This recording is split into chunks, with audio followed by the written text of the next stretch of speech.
حضرت علی فرمانے لگے میری 5 باتیں یاد کر لو، اور فرمانے لگے اونٹوں پر بیٹھ کر تلاش کرنے نکلو گے تو یہ باتیں تمہیں ملیں گی کہیں بھی نہیں، لے لو ہم سے حاصل کر لو، یہ فیض ہے۔ فرمایا ڈھونڈنے نکلو گے نہ ڈھونڈنے تو تمہیں یہ ملیں گی، ڈھونڈنے سے نہیں چیزیں ملیں گی۔ فرمانے لگے 5 باتیں لے لو یار حضرت شیر خدا کی 5 باتیں، آج اس کو سبق کے طور پر رٹا لگا لو، اسے یاد کر لو، دل میں بٹھا لو۔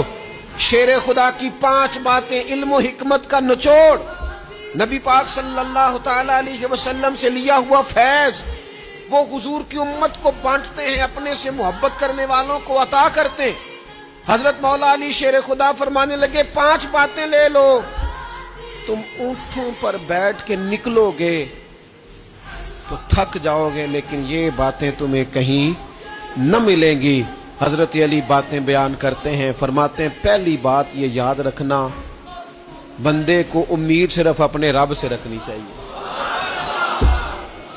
جیت جاؤ گے دوستو دنیا میں اگر یہ بات آ گئی، بچ جاؤ گے، دل ٹھنڈا رہے گا، بے قراریاں، بے چینیاں، پریشانیاں جان چھوڑ جائیں گی، امید صرف اپنے رب سے رکھو۔ حضرت مولا علی شیر خدا رضی اللہ تعالیٰ عنہ دوسری بات بیان کرتے ہیں، فرماتے ہیں اپنے گناہوں سے ڈرا کرو۔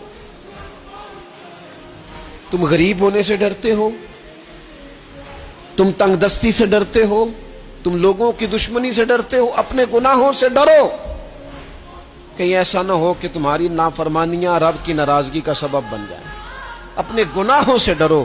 اور تیسرا مولا علی شیر خدا رضی اللہ تعالیٰ عنہ فرماتے ہیں اگر تم جاہل ہو نا، تمہیں پتہ نہیں، تو علم کے بارے میں سوال کرنے سے کبھی نہ شرمانا، پوچھ لینا فائدہ ہوگا، کسی سے بات کر لینا فائدہ ہوگا، کسی سے سیکھ لینا نفع ہو جائے گا، کسی کو مان لینا اپنا استاد، زندگی بھر سمجھدار ہو جاؤ گے، فیض یاب ہو جاؤ گے۔